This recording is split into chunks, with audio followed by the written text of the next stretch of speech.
আসসালামু আলাইকুম। সম্মানিত দর্শকবৃন্দ, বাংলালিন্সের পক্ষ থেকে জানাই সকলকে শুভেচ্ছা ও অভিনন্দন।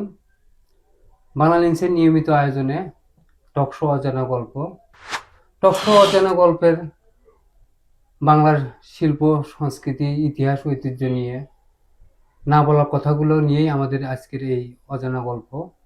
অজানা গল্পের আজকের অতিথি আলোর প্রদীপের চেয়ারম্যান এম মেহরুল। আমরা কথা বলবো আলোর প্রদীপের চেয়ারম্যান এম মেহরুলের সঙ্গে। মেহরুল, আপনাকে বাংলালিন্সের পক্ষ থেকে স্বাগত। আপনাকেও ধন্যবাদ বাংলালিন্সের এই আয়োজনে অজানা গল্পে আমাকে আমন্ত্রণ জানানোর জন্য। ধন্যবাদ মেহরুলকে। আমি জানতে চাইব, আলোর প্রদীপ যে সংগঠন, সামাজিক সংগঠন, এই সংগঠনের পিছনের গল্পটা কি এবং শুরুর গল্পটা কি? আচ্ছা, ধন্যবাদ। খুব সুন্দর একটা প্রশ্ন, তথ্য জানার চেষ্টা বলেছেন। এই গল্পটা আসলে অনেকেরই অজানা, তবে এটি একটি বাস্তব ঘটনার পরিপ্রেক্ষিতেই মূলত আমাদের এই অজানা গল্প মানে আলোর প্রদীপ যুব সংগঠনের যে কার্যক্রম বা শুরু, সেটা আমরা কিভাবে করলাম সেটা একটু বলার চেষ্টা করছি। আমি আমার দাদু ছিলেন হোমিও ডাক্তার, পল্লী চিকিৎসক। তা একদিন বৃষ্টির দিনে উনি বারান্দায় বসে বেশিরভাগ সময় রুগী দেখেন। আমিও বসেছিলাম, তো সেখানে আমার পার্শ্ববর্তী গ্রামের এক ভাবি হয় সম্পর্কে। তো তিনি আসলেন, তার চিকিৎসা নেওয়ার পরে সেদিন প্রচন্ড বৃষ্টি হচ্ছিল আর কি। তা উনি বৃষ্টিতে আটকা পড়ে যে বসে আছে, অনেক ধরনের গল্পই হচ্ছে। তো এক পর্যায়ে দাদা তাকে জিজ্ঞেস করলেন যে তার ছেলে মেয়ে পড়াশোনা করে কিনা, স্কুলে যাচ্ছে কিনা, এই বিষয়টা। তো সেই ভাবি খুব আক্ষেপের সুরে জানালো যে অর্থের অভাবে তার ছেলে এবং মেয়ের পড়াশোনা করানো খুব মুশকিল হয়ে যাচ্ছে, স্কুলে যাচ্ছে না। তার বাবা গাইড কিনে দিতে পারে না, স্কুল ড্রেস কিনে দিতে পারে না, যার কারণে মানে ছেলেটা স্কুলে পাঠালেও মেয়েকে আসলে স্কুলে এইভাবে পাঠাইতে পারতেছে না। তো তখন আমিও বসেছিলাম পাশে। তো এই বিষয়টা আমার খুব মাথায় আসে আর কি, যে একটা ছেলে মেয়ে, আমরা তো অন্তত যাই হোক পড়াশোনা করতে পারি, স্কুলে যাই, কোনো সমস্যা নেই, অন্তত আর্থিক যে দৈন্যতা এইটা অন্তত নাই, দরিদ্রতার কারণে আর কি। হ্যাঁ, এইটা অন্তত নাই। তো এই ছেলে মেয়েগুলো, আমার গ্রামের ছেলে মেয়েরা যেতে পারবে না শুধুমাত্র গাইড কিনে দিতে পারতেছে না বা খাতা কলম কিনে দিতে পারতেছে না, এইটার জন্য।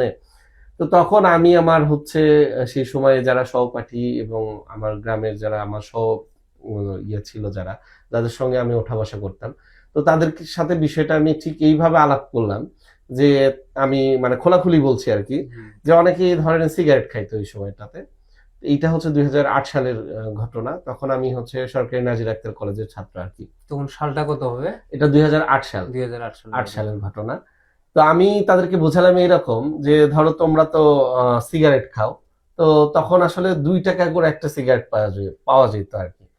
তা আমি বললাম যে 7 দিনে যদি 14 টাকা তোমার সিগারেটের পিছনে যায় দৈনিক, তো সেখান থেকে যদি একদিন একটা সিগারেট কম খাইলা, খেয়ে সেই যে 2 টাকা, ওই 2 টাকা যদি আমরা জমায় এই আমাদের গ্রামের এই ছেলে মেয়েরা যারা এরকম আছে, মানে খাতা কলম বা ড্রেসের কারণে স্কুলে যেতে পারতেছে না, তাদের যদি হেল্প করি, তা বিষয়টা অনেকেই হাস্যোচ্ছলে নিয়ে ফেললো যে 2 টাকা দিয়ে জমায় আসলে এটা করা সম্ভব হবে না। তো আমার এক বড় ভাই ছিল এবং আমার সহপাঠী মহাসিন আলী, তো উনি কি যেন মনে করে আমার হাতে সেই দিন 2 টাকা দিয়ে বললো, দেখেন এই 2 টাকা দিয়ে কিছু করা যায় কিনা। তো সেই 2 টাকা থেকে আসলে শুরু, এবং আস্তে আস্তে আমরা জমালাম, সেখান থেকে আর কি শুরু। আচ্ছা, এই সংগঠনের যেটা বললেন ইতিমধ্যে, যেটা শিক্ষা সহায়তা, গরিব শিশুদের লেখাপড়ার জন্য শিক্ষা সহায়তা, এছাড়া আর কি কি কার্যক্রম এই সংগঠন থেকে হয়ে থাকে? আমরা মূলত আমাদের উদ্দেশ্যটাই কিন্তু এইটা, যে আমাদের গরিব শিক্ষার্থী যারা আছে, মূল লক্ষ্যটা ছিলই ওইটা। হ্যাঁ হ্যাঁ, ওইটাকে উদ্দেশ্য করে মূলত আমাদের যাত্রা আসলে, যে যারা পড়াশোনা করতে পারতেছে না বা স্কুল থেকে ঝরে পড়ার যথেষ্ট সম্ভাবনা আছে, এই ছেলে মেয়েদেরকে আমরা আবার স্কুলে ফেরত নিয়ে যেতে চাই। এর পাশাপাশি আমরা দেখলাম যে আমাদের ওই সময় মাদকের একটা ব্যাপক প্রভাব ছিল, আমরা মাদক বিরোধী কার্যক্রম সাথে নিলাম। তারপরে বাল্য বিয়ে, ছোট ছোট মেয়ের বিয়ে হয়ে যাচ্ছে, সেইটা কিভাবে প্রতিরোধ করা যায় সেইটার কার্যক্রম হাতে নিলাম। পরবর্তীতে 2013 সালে এই ছেলে মেয়েরা যেহেতু সবাই দরিদ্র পরিবারের সন্তান, তো এদের পুষ্টির ব্যাপারটা ছিল, ঘাটতি ছিল, এরা পুষ্টিগত দিক থেকে অতটা আসলে ভালো খাবার দাবার যেহেতু পায় না পরিবার থেকে, তো সেখানে তাদের পড়াশোনা করা, দৈনন্দিন যে খাবার এইটা দেয়া বাবা মার জন্য কষ্টকর অর্থের অভাবে। তাদের আমরা পুষ্টির কথা চিন্তা করে তাদের পুষ্টি কার্যক্রম নিয়ে আসলাম, এবং পরবর্তীতে হচ্ছে আমরা যুব উন্নয়ন অধিদপ্তরের সাথে যখন যুক্ত হলাম, তখন বেকার এলাকার বেকার নারী এবং যুব যারা আছে তাদের প্রশিক্ষণ প্রদানের মাধ্যমে আত্মকর্মসংস্থানের ব্যবস্থা, কিভাবে নিজেকে স্বাবলম্বী করতে পারে, এই কাজগুলোই মূলত আমাদের চলমান আছে। জি, আমরা ইতিমধ্যে আমরা দেখছি চলার পথে যে আলোর প্রদীপ সংগঠনের পক্ষ থেকে মাদক বিরোধী একটা ক্যাম্পেইন জি চলছিল। জি। এই মাদক বিরোধী ক্যাম্পেইনে কতটুকু অগ্রসর হতে পারছি এবং সামাজিকভাবে মাদক বিরোধী ক্যাম্পেইনে কতটা সফলতা এবং আউটপুট পাওয়া গেছে এই সমাজে, আমি এটা জানতে চাচ্ছিলাম। ধন্যবাদ আপনাকে। আসলে আমাদের মাদক বিরোধী ক্যাম্পেইন হচ্ছে বছরব্যাপী, আমরা 2014-তে একবার করেছিলাম এবং 2019-এ একবার করেছিলাম, সমগ্র উপজেলা ব্যাপী সমস্ত আপনার শিক্ষা প্রতিষ্ঠান যেগুলো ছিল এবং বাজার, স্থানীয় যে বাজার, ছোট ছোট বাজার, বড় বাজার, এই বাজারগুলোতে আমরা গিয়েছি, আমরা দাঁড়িয়েছি। লোকজনকে আমরা সচেতন করার জন্য যে কথাবার্তাগুলো আছে, স্থানীয় সেখানকার যারা জনপ্রতিনিধি ছিল তাদেরকে সম্পৃক্ত করেছি, সুধীজনকে সম্পৃক্ত করেছি। তারপরে আমাদের মূল লক্ষ্যটা আসলে এই একটা জায়গাতে, সেটা হচ্ছে আমরা কিন্তু অনেক ক্ষেত্রে একটা জিনিস চিন্তা করি না। একটা মানুষ যখন জন্ম নেয় তখন সে কিন্তু হচ্ছে ফুলের মতো পবিত্র হিসেবে জন্ম নেয়।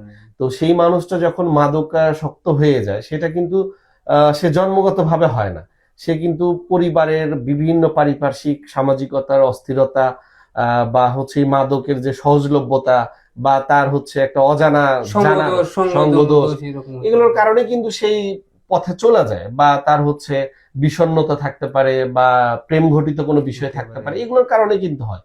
তা আমরা মানে সমস্যা যে এটা তো আমরা বলি হচ্ছে সমস্যা, কিন্তু দেখা যায় কি, যে পরিবারে মাদক সেবী সন্তান আছে ওই পরিবারটাকে সবাই আশেপাশে যারা আছে তারা একটু সাইড কাটে রাখে, তাকে কিন্তু সাথে নিতে চায় না। আবার যে ছেলেটা একবার ওই লাইনে চলে যায়, একবার মাদক গ্রহণ করা শুরু হয়ে যায়, দেখা গেল ওকেও আর ভালো কোনো সঙ্গ, তারাও সঙ্গ দিতে চায় না, সে চাইলেও সেই সঙ্গটা পায় না। তো এই জায়গাতে আমরা চিন্তা করছি যে এই জায়গাতে আমাদের কাজ করা দরকার। কারণ একটা ছেলেকে আমি যদি বুঝে নিয়ে আসতে পারি যে না, আর বড় সমস্যাটা হচ্ছে কি, আমরা এরকমও চিন্তা করি যে আপনার জ্বর হয়েছে, আপনি জ্বরের জন্য আমাকে কিন্তু বলতে হচ্ছে না আপনি ডাক্তারের কাছে যান। আপনার জ্বর হয়েছে, আপনার প্রয়োজনে আপনি ডাক্তারের কাছে যাচ্ছেন, মেডিসিন নিচ্ছেন। এইটাও কিন্তু আমরা এই সমস্যাটাকে এইভাবে মূল্যায়ন করতেছি যে মাদকটা হচ্ছে আমাদের সমাজের এইরকম একটা ভাইরাস বা সমস্যা, এইটা শুধু আমার সমস্যা না। আমরা এটাই বোঝাতে চাই যে এইটা হচ্ছে পাশের বাড়ির সমস্যা না, বা পাশের ছেলে মেয়ের প্রতিবেশীর সমস্যা না, এটা হচ্ছে আপনার আমার সবার সমস্যা। সুতরাং যেহেতু আমাদের সবার সমস্যা, এটা যদি আমরা মানুষকে বুঝাইতে পারি, তাহলে ওই যে ওই রকম জ্বর আসলে যেরকম ডাক্তারের কাছে যায়, তা আমরা যদি সবাইকে বোঝাতে সক্ষম হই যে এটা আমাদের সমস্যা, সমাজের সমস্যা, পাশের বাড়ির সমস্যা না, তাহলে কিন্তু আমরা স্ব উদ্যোগে এটা প্রতিরোধে কাজ করব। আর অনেকেই বলেন যে যারা মাদক গ্রহণ করে তাদেরকে জেলে দেন, মারধর করেন, ইহ্যান করেন, ত্যান করেন। আমরা এইটার আসলে একটু বিরোধী। কি কারণে? আমি শুরুতে বললাম না যে সে তো আসলে ভালো মানুষ হিসেবে জন্ম নিয়েছে, কোনো না কোনো কারণে সেই বিপথে গেছে।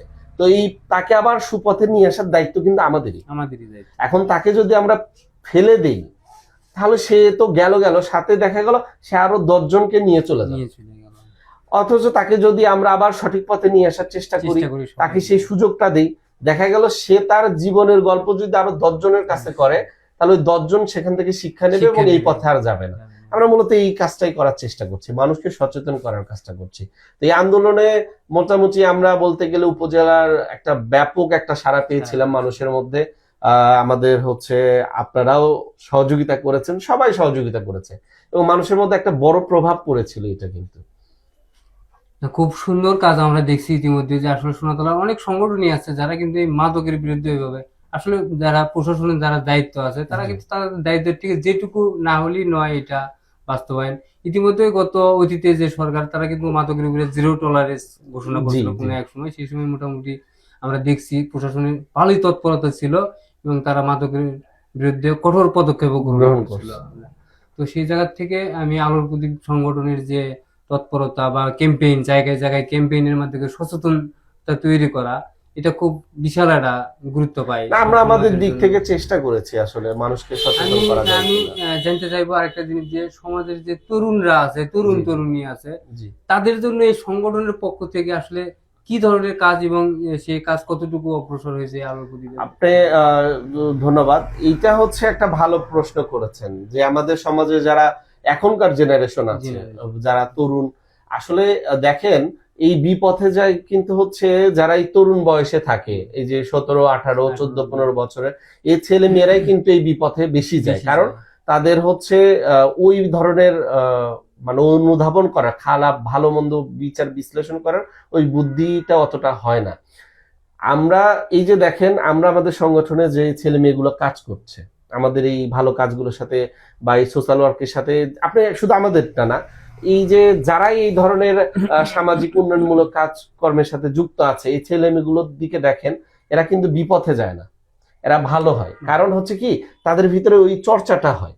এবং এই যে সংস্কৃতির চর্চাটা যদি থাকে, সামাজিকতার চর্চাটা যদি ছেলে মেয়েদের মাঝে আমরা দিতে পারি, তাদের এই যে বর্তমানে ধরেন ইন্টারনেট আসক্তি, মোবাইল, আমি বলতেছি না ইন্টারনেট প্রয়োজন নাই বা মোবাইল প্রয়োজন না, যেহেতু এটা আমাদের এখন প্রয়োজনীয় জিনিস, কিন্তু আসক্তি একটা জিনিস আর কাজের প্রয়োজনে ব্যবহার করা ভিন্ন জিনিস। আমরাও এই ধরেন এই কাজকর্মের মধ্য দিয়ে তাদেরকে যদি আসক্তির জায়গা থেকে নিয়ে এই বিষয়গুলোকে, মোবাইল ইন্টারনেট এগুলোকে যদি তার কর্মজীবনের কাজের ব্যবহার করতে পারে, তাহলে সে কিন্তু লাভবান হবে। আসলে প্রযুক্তি যেটা আসছে আমাদের মাঝে, এটা তো সঠিক আসলে ব্যবহারের জায়গা, সঠিক ব্যবহার করতে হবে। সঠিক ব্যবহারের সঠিক জায়গায় ব্যবহার যেন না যেতে করলে পারে। সেটাই সমাজের জন্য একটা একটা খারাপ দৃষ্টান্ত তৈরি করবে। আমাদের যুব সমাজের প্রতি আহ্বান থাকবে একটাই, যে আমরা আসলে এই যে সমাজের অস্থিরতার এই জায়গা থেকে আমরা মানে খারাপ গুলোকে বর্জন করে আমরা ভালোগুলোকে যেন গ্রহণ করি। আর আমরা বেশি বেশি করে যে শিল্প সাহিত্য এবং এই সামাজিক কর্মকাণ্ডের মধ্যে যুক্ত থাকলে নিজেরও ভালো লাগে, তৃপ্তি আসে, আত্মতৃপ্তি হয়, এবং সমাজে কিন্তু আলাদা একটা মর্যাদাও পাওয়া যায়, আলাদা একটা মর্যাদা। কিন্তু আলোর প্রদীপের পক্ষ থেকে এদেরকে আলাদাভাবে কোনো ক্যাম্পেইন বা কোনো কিছুর মধ্যে ডেভেলপ করার কোনো? হ্যাঁ, আমরা কিন্তু হচ্ছে করছি। আপনি দেখছেন যে আমরা এই যে যুব যারা আছে নারী, এবং তাদের কিন্তু আমরা নিয়মিত যুব উন্নয়ন অধিদপ্তরের মাধ্যমে বিভিন্ন ট্রেডে, শুধু আমাদের সোনাতলাতে না, আমরা বগুড়াতেও 3 মাস, 1 মাস, 6 মাস, আবার হচ্ছে 7 দিন, এটা বিভিন্ন মেয়াদের তাদের বিভিন্ন ট্রেডে প্রশিক্ষণ দেওয়ার ব্যবস্থা করে দিচ্ছি। প্রশিক্ষণ শেষে তারা একটা সরকারি সার্টিফিকেটও পাচ্ছে এবং সম্মানীয় পাচ্ছে, সেটা দিয়ে তারা কর্মজীবনে কাজ করতে পারবে। আমরা এই পর্যন্ত অনেকেই কিন্তু বিভিন্ন ট্রেডে প্রশিক্ষণ দিয়ে তারা এখন বর্তমানে কর্মজীবনে প্রবেশ করছে। তো যদি আমরা আমাদের দিক থেকে চেষ্টা করছি যে সমাজের এই তরুণ সমাজকে একত্রিত করে, মানে এই সমাজের যা কিছু ভালো দিক আছে এই ভালো কাজগুলো করার জন্য, তাদের উৎসাহিত করার জন্য এই কাজগুলো কিন্তু আমরা করছি নিয়মিত। সংগঠনে কি দু একজন সফলতার মুখ দেখছে, এরকম দু একজন তরুণ বা তরুণী আছে? জি, আমাদের এরকম হচ্ছে আছে। ধরেন আমরা প্রথম যে শিক্ষার্থী যাদেরকে নিয়েছিলাম, যাদেরকে নিয়ে শুরু করছিলাম 2 জন, তার ভিতরে একজন কিন্তু তার শিক্ষা জীবন প্রায় শেষের পথে, অর্থাৎ মাস্টার্স কমপ্লিট সে করছে, এবং আরেকজন অলরেডি সে বাংলাদেশ সেনাবাহিনীতে জয়েন করছে, করে সে কর্মজীবনে। আরেকজন আমাদের মেয়ে ছিল রানীপাড়া সরকারি প্রাথমিক বিদ্যালয়ে, ও হচ্ছে কারাতে শিখে এখন বর্তমানে মালয়েশিয়াতে আছে। বেশ, ও হচ্ছে আপনার রৌপ্য বাংলাদেশের হয়ে খেলে রৌপ্য পদকটাও পাইছে। আরেকটা মেয়ে আছে, সে হচ্ছে বর্তমানে মেডিকেলের স্টুডেন্ট, হ্যাঁ মেডিকেলে চান্স পাইছে। আমরা কিন্তু হচ্ছে তাদেরকে মানে জাস্ট একটু আগায় দিছি, হয়তোবা তারা ঝরে পড়ে যেত, তাদের পরিবারের যে দৈন্যদশা তাদের পক্ষে হয়তোবা এই যে শিক্ষা জীবন শেষ করাটা কঠিন ছিল। আমরা ধাক্কা দিছি, তাদেরকে যাওয়ার, তারা তাদের গতিতেই আগাইছে, উৎসাহটা আমরা দিয়েছি। এইটাই আর কি। তো সবকিছু ওভারঅল খুব ভালো লাগলো আসলে। এই যে আলোর প্রদীপের যে গল্পটা আমি এতক্ষণ শুনলাম, আসলে এই আলোর প্রদীপ আজ 2008 সাল থেকে আজ 2026 সাল চলছে, এর মধ্যে কোনো বাধা বিঘ্ন বা পিছন থেকে টেনে ধরার মতো কোনো গল্প আছে? এটা খুব মজার একটা বিষয়। এটা হচ্ছে বাধা তো আসবেই, আমরা ধরেই নিছি। আমরা যেদিন এই সংগঠনটা শুরু করছি আমরা জানি যে ভালো কাজে বাধা আসে, এবং আমরা পদে পদে কয়েক দফা বাধার সম্মুখীন হয়েছি। আমরা 2013 সালে আক্রান্ত হয়েছিলাম, আমরা 2018 সালে আক্রান্ত হয়েছিলাম, আমরা আবার এই যে 5 আগস্ট পরবর্তী সময়েও আমরা, আপনারা অনেকেই জানেন এটা, যে আমরা খুবই ব্যাপক মারাত্মকভাবে ক্ষতিগ্রস্ত হয়েছি। আমাদের যে মেয়েদের যে হস্তশিল্পের যে পণ্যগুলো তৈরি করা ছিল, তাদের সেগুলো আমরা দেশের বাহিরে রপ্তানির জন্য সেগুলো নষ্ট করা হয়েছে পুরোটা। আমরা এই ক্ষতিগুলো কাটিয়ে আবার নতুন করে দাঁড়ানোর চেষ্টা করছি। তো আমরা এই বাধাকে আসলে বাধা মনে করি না। আমাদের যারা প্রত্যেকটা সদস্য আছে তারা নীতি এবং আদর্শের জায়গায় আমরা অবিচল আছি, অটল আছি। এই শক্তি নিয়ে এবং সমাজের এই যে ভালো কাজের কারণে মানুষের যে ভালোবাসা, এই ভালোবাসার শক্তি নিয়ে আমরা কিন্তু আবার মাথা উঁচু করে দাঁড়িয়ে সামনে আগায় যাওয়ার পথ চলা শুরু করছি। তো এই বাধা যারা দিচ্ছেন তাদের প্রতিও শুভকামনা, কারণ তারা যদি বাধা না দিতেন আমরা হয়তো বা এই সামনে এই আগায় যাওয়ার এই সাহসটা পেতাম না। তাদের বাধার কারণেই কিন্তু আমাদের এই 17 বছরের অগ্রগতি এবং শক্তি সঞ্চালন ওখান থেকেই। কারণ যখন বাধা আসছে আমরা হয়তো বা বিচ্ছিন্ন ছিলাম, তখন আমরা সবাই সবাইকে জোরে ধরছি, ঐক্যবদ্ধতা আমাদের ভিতরে চলে আসছে, শক্তি আমাদের আরো বৃদ্ধি পাইছে এবং আগায় গেছে। এটা তো শুনলাম বাজার গল্প। সবচেয়ে উৎসাহ যোগাচ্ছে এবং সহযোগিতা করছে এমন কোন ব্যক্তি যারা আড়ালে আছে এই সংগঠনের? এইটা তো অবশ্যই আছে, কারণ কারো না কারো উৎসাহ উদ্দীপনা ছাড়া তো সংগঠন আসলে আগানো মুশকিল, এত বাধা পেরিয়ে। তার মধ্যে হচ্ছে আমাদের মানে বিশেষ করে নাম বলাটা আসলে মনে হয় খুব একটু ইয়ে হয়ে যাবে। অনেকেই সমাজের অনেকেই আমাদেরকে সহযোগিতা করছেন এবং এখনো করে যাচ্ছেন। কোন সংগঠন বা প্রতিষ্ঠান সহযোগিতার? সোনাতলায় স্থানীয়ভাবে অনেক প্রতিষ্ঠানই হাত বাড়ায়, শিক্ষা প্রতিষ্ঠান যেগুলো আছে। বিশেষ করে আমি শুরুর দিকে বলি, আমাদের শুরুতে আমাদের সোনাতলা সদর ইউনিয়নের কাজী অফিস, সেই সময় আমাদেরকে অফিসটা দিয়েছিল ব্যবহার করার জন্য। আমলিতলা সরকারি প্রাথমিক বিদ্যালয় সেই সময় আমাদেরকে বিভিন্ন মিটিং এবং কর্মসূচিগুলো পালন করার সুযোগ সুবিধাগুলো তারা দিয়েছিল। পরবর্তীতে সরকারি নাজির আক্তার কলেজ থেকে সোনাতলা অনেক শিক্ষা প্রতিষ্ঠান দিয়েছে। তারপরে হচ্ছে আমি আরো কৃতজ্ঞতাই জানাই, যেহেতু প্রতিষ্ঠান বললেন, আমাদের সোনাতলা প্রেস ক্লাবও কিন্তু আমাদেরকে যথেষ্ট হেল্প করেছে আমাদের এই ভালো কাজের সংবাদগুলো সারা দেশব্যাপী ছড়ায় দেওয়ার ক্ষেত্রে। কারণ তারা যদি সহযোগিতা না করতো তাহলে আমাদের কাজগুলো কিন্তু সারা দেশের মানুষ জানতে পারতো না। সেক্ষেত্রে সোনাতলা প্রেস ক্লাবের যারা সাংবাদিক ছিলেন তারাও হেল্প করেছেন, তাদের প্রতি কৃতজ্ঞতা। প্রশাসন, স্থানীয় এবং বিশেষ করে সোনাতলার রাজনৈতিক নেতৃবৃন্দ যারা ছিলেন, সুধীজন ছিলেন, যথেষ্ট হেল্প করেছেন। এবং আমাদের কিন্তু আরেকটা জিনিস হচ্ছে, আমাদের জামিল আক্তার বিনু আপা এবং তার হচ্ছে বড় ভাই সৈয়দ আক্তার কামাল আমাদের একটা প্রকল্প কিন্তু তিনি চালাচ্ছেন। এবং ওই সময় আমাদের শুরুতে একটা জিনিস যখন আমরা শুরু করি তখন আমরা কাউকেই পাচ্ছিলাম না মানে আমাদের এই কাজে সহযোগিতার জন্য। সেই সময় আমার শ্রদ্ধেয় স্যার বাহারুদ্দিন, তিনি হচ্ছে ওই সময় প্রথম কোনো কিছু না ভেবে আমাদের অনুষ্ঠানে গেস্ট হিসেবে আসার মতামত দেয় এবং তাকে হাত দিয়ে কিন্তু আমরা শুরু করতে পারছি। এবং আমাদের হচ্ছে দেখেন, আমাদের আরেকজন সরকারি নাজির আক্তার কলেজের ওই সময় বাংলার প্রভাষক আব্দুর রাজ্জাক স্যার ছিলেন। উনি ওই সময় যদি হালটা না ধরায়, হাতে কলমে না দেখায় দিতেন, তাহলে হয়তো বা এত দূর এই কার্যক্রমে এইভাবে পরিচয়। এখনো উনি আমাদের হাতে কলমে দেখায় দেন, আমরা সেই অনুযায়ী, ওনার পরামর্শ অনুযায়ী আমরা কাজ বাস্তবায়ন করি আর কি। তো এই সার্বিক আসলে অনেকের নাম বলা যায়, কিন্তু আমি বলতে গেলে অনেকের নাম হয়তো বাদ পড়ে যাবে, তিনি মন খারাপ করবেন।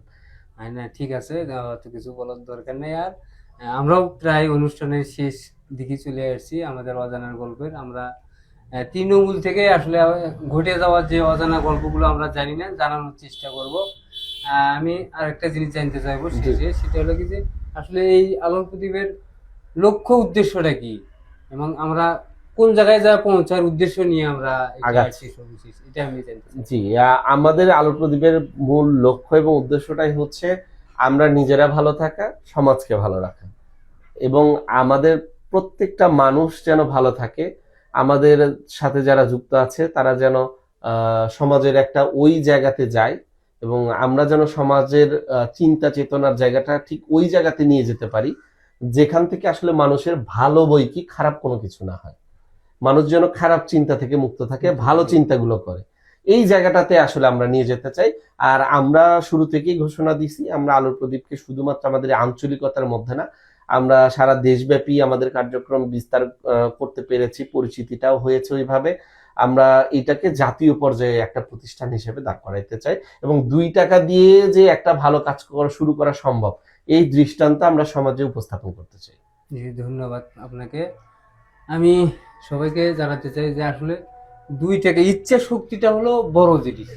ইচ্ছা শক্তি থেকে 2 টাকা দিয়ে আজকের আলোর প্রদীপ কিন্তু সেই আলো ছড়িয়েছে শুধু সোনাতলা উপজেলায় না, বগুড়া জেলায় না, তথা তারা কিন্তু সারা বাংলাদেশকে চিহ্নিত করেছে এবং আলোর প্রদীপকে দেখিয়ে দিয়েছে যে ইচ্ছা শক্তি হলো বড়। আজ সিগারেট না খেয়ে 2 টাকা সঞ্চয় করে তারা এই শিক্ষা সহায়তা, নানান প্রকার প্রকল্প এবং যুব উন্নয়ন থেকে বিভিন্ন ট্রেডের প্রশিক্ষণ নিয়ে তারা যুব এবং যুবতী তরুণদেরকে নিয়ে তারা ডেভেলপ ঘটিয়েছে। আমরা দোয়া করব এই সংগঠনটি শুধু দেশের ভিতরেই না, তারা যেন দেশের বাইরেও চলে যেতে পারে, এই দোয়া থাকবে। এবং আমরা যে বিভিন্ন পর্যায়ে সাংবাদিক বা আমরা যে প্রেস ক্লাব সংশ্লিষ্ট যে সকল সহকর্মী আছে তাদের মাধ্যমে তাদেরকে তুলে উঠে নিয়ে আসতে পারি, এই সহযোগিতা আমি কামনা করছি। শুধু আমি একা না, আমাদের যারা সহকর্মী আছে সবাই মিলে যেন আমরা তাকে সহযোগিতা করতে পারি। আসলে এই ছোট ছোট ইয়ের থেকে কিন্তু বড় দিকে যাওয়া যায়। তারা ইতিমধ্যে একেবারেই ছোট্ট পরিসরে শুরু করেছিল, এখন কিন্তু তারা সোনাতলায় এসে কিন্তু যে কেউকে বললে যে আলোর প্রদীপ সংগঠনটা কোথায়, তারা কিন্তু এক বাক্যে বলে দিতে পারে যে কাবিরপুরে আলোর প্রদীপ সংগঠন আছে।